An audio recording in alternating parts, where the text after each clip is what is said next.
Those impacted by the devastating building collapse in Surfside, Florida, will look to the president for some comfort today.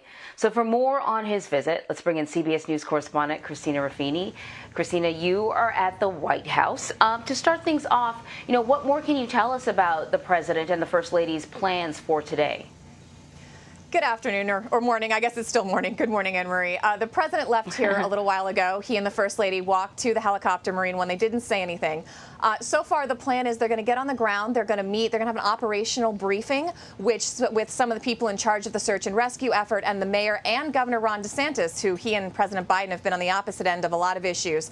But, it's kind of solidarity and tragedy. I think they want to show that this is bringing people together. The president is then going to meet with the first responders who've been going through the rubble, concentrating, trying to find survivors in the search and rescue effort, and then he's going to meet with some of the families of people who were in the tower and who are still missing in the tower. And then we're expecting to hear remarks from him around this afternoon. It's unclear yet if he will actually visit the building site. The White House said yesterday that it is still an active search and rescue recovery zone, and they don't want to get in the way of that. As you know, anytime a president shows up, there's a big security force. It's just a really big footprint. So they said they're very sensitive of that, and they want to make sure his visit isn't stopping or hindering the operations there in any way. Yeah, that's always a matter of timing. Often you don't see presidents going in right after a disaster like this because they want to give the local people and the emergency workers time to get the job done. I want to talk about another issue that is plaguing the Pacific Northwest right now, this heat wave. At a virtual meeting yesterday with governors from western states, President Biden said that the U.S. is way behind when it comes to dealing with these worsening wildfires and dealing with the issues related to climate change. What did the president say his administration is planning on doing in order to make up for that lost time and be proactive about the issue? The president really just pledged resources, and that's one of the biggest issues, because as you have these once-in-a-decade, once-in-a-century fires that are happening more and more often every year, multiple times a year in some cases, the states just simply don't have the resources to keep up with them.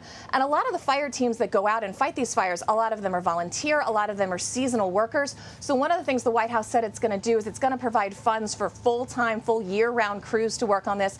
It's also going to do things like retrain some military units so that they're better able to assist. And it was a think session, other things the federal government could do to provide support to these western states. Climate change is a big issue for this White House, and they want to show that they're out front on this, even as some of their other efforts, this big bill that they want to get through Congress, it may not happen. So I think they're trying to show other venues in which they can have an impact on the environment.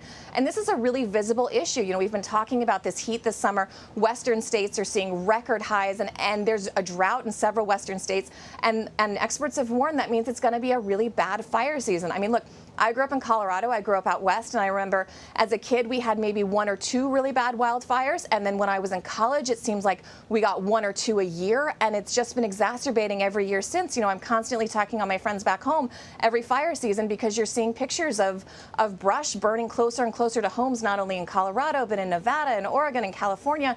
So this is a problem that's going to increase, and there needs to be more federal support for a lot of these states that don't have the budget to combat what has become a national and a global issue, and that's the realities of global warming, of a warmer climate, and what it's doing to these forests and fire seasons. And look, a lot of development is encroaching more on these forests in the first place, so it's becoming a big problem, and that's what they wanted to talk about. So we got a bunch of the governors in the room. They talked about what they needed. He talked about what the White House could provide, and hopefully they'll be able to provide more support going forward as we head into what could be a really bad fire season. Yeah, Christina, I don't even know what fire season means anymore in covering these fires. That there used to be a start and an end, and now it seems like it's almost year round. But hey, we are heading on into the holiday weekend, the 4th of July. Speaking of fire season, I know that there are fireworks bans popping up here and there in some of these areas that are dealing with severe drought, historic drought conditions, because the last thing you need is, another forest fire started because of fireworks. But that being said, do we know anything about the president's plans for the weekend? We do. He's going to go to Traverse City, Michigan, and he's going to attend an event there that they're calling Getting America Back Together. And the focus of this is trying to encourage people who haven't gotten vaccinated to please go and get those vaccines. You know, the 4th of July weekend had always been kind of a goalpost for the White House. Earlier in the year, they were saying, look, if we all pull together, if everybody gets vaccinated, you can have a relatively normal 4th of July, right? You can be in your backyard without a mask. You can attend a fireworks show in places where it's safe. And for the most part, that has come true across the country. Here in Washington, we're not wearing masks outside. Most indoor places aren't requiring them.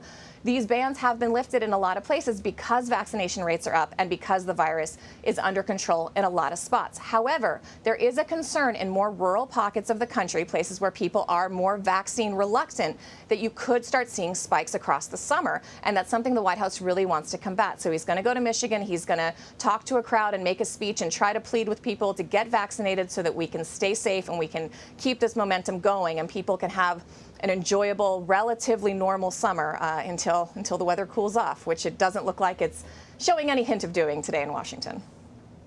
Not anytime soon. Christina, thank you very much. Thanks, Anne Marie.